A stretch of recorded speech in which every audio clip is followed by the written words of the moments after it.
Hello and welcome, Macroeconomics Online students. I'm your instructor, Rob Larson, and welcome to the class.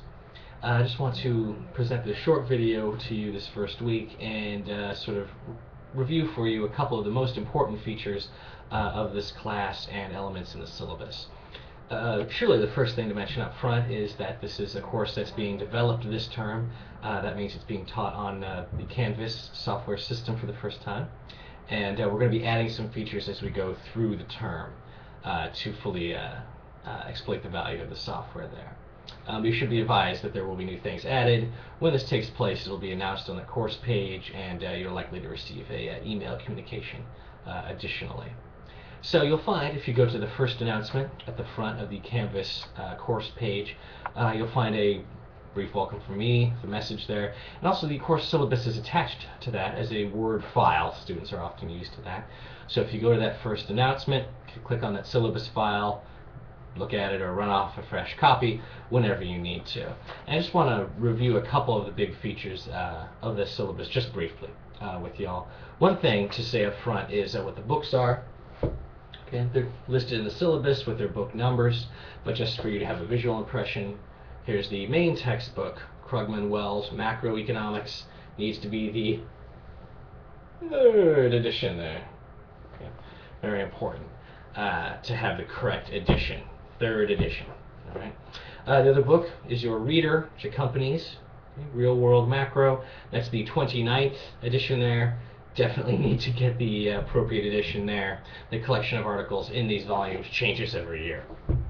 That said, you can get these books a number of places. They're available in the campus bookstore here in Tacoma, which of course is something I would recommend because you can have the book immediately. You may try to find these books in other retail locations or try online. The Krugman book especially you may be able to find relatively easily. I would advise you though, if you end up saving some money or the like by going online, you should probably consider the expedited shipping option. You'll be needing these books pretty promptly this first week, you know. So getting those quickly should be sort of a priority for you. But those are the textbooks, and you'll see that we talk about them more a little bit in the first set of slides that are presented for this week in that course module. What else? So also the grading section. At the bottom of the first page, you'll see a grade breakdown showing how many of the available course points you need to get different letter grades at the end of the term, and it's a decile scale. Right? Every 10% of points down from perfect goes down a letter grade. Okay, so there are 700 possible points, which of course are very precious to you as you go through the term. And if you get 630 or more points, you get an A- or an A. If you get between 560 points and 629, that'll be a B, or a plus or minus, and so on down the scale. This is the grading. So where will those points come from? Each week you'll have the number of assignments to complete that will require you to do the readings or interact with your fellow students or me. And there's a number of ways this can work. So 8 out of the 10 weeks you'll have a brief homework assignment to complete. Those are 20 points each. And again, this is broken down on page 2 of the syllabus. You'll have a weekly quiz, except for those weeks when you have a full exam. Those are 30 points each. The weekly discussion boards are 160, and each of the 2 exams is worth 100 points. Okay, so coming out to 700 there.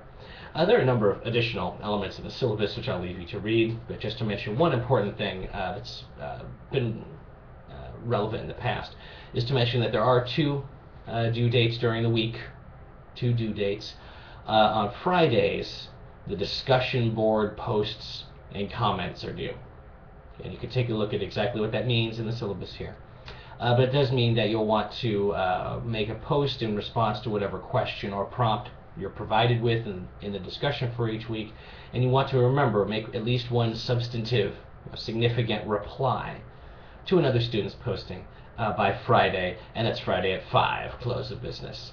That gives me a chance to interact while everyone's speaking together. The other due date, of course, is Sunday night, the more traditional one for an online course. So that's when your quizzes and tests must be turned in, must be completed and submitted online. And your homework assignments proper also you have to have those in Sunday night, Sunday at midnight. And again, this is a course in the syllabus. That's been an issue before. So discussions by Friday afternoon, tests and homework by Sunday night. So those are the times to be aware of during the week. And the only other thing I want to draw your attention to is the big event, third page of your syllabus, the very back. You'll see there's a full course calendar, which gives you an idea of what the subjects of discussion are going to be each week, what the readings from both textbooks are going to involve, and of course then you can look at the material online and see what the specific assignments and discussion board prompts are, and do your evaluations then as well. And you'll find that we move at a fairly sturdy pace here, 1 or 2 main textbook chapters per week, and 1 or 2 reader articles per week. The reader articles, I should say, are typically fairly brief. They range from just 2 pages to sometimes up to 6. 4 or less is usually where those wash ashore, pretty much. So usually you don't have more than 8 or 10 pages of reading in addition to your regular textbook chapters. So it shouldn't be unmanageable as you work with your other courses and other obligations. But there you go. As we say, it's a new developing course. So if you're finding that new course elements or programs aren't working for you, you'll want to reach out and communicate with me. Like we say in the syllabus, you can email me at my regular email address, which is rlarson@tacoma.cc. Or alternatively, you can use the Canvas message system. I'm able to see those messages as well and respond to those. So use either of those methods to come to me with questions, or like always, things you don't understand or problems. I of course have an in-person office hour also if you're near the community. It's daily from 12:30 to 1:30 here on campus at my office, given in the syllabus. So reach out to me in some way, and we'll work together to find a way to meet. And we should be adding a new sort of live consultation time or office hour facility to the course fairly shortly, so you can watch for that as well. But there you go. That's the syllabuster. So welcome to the class.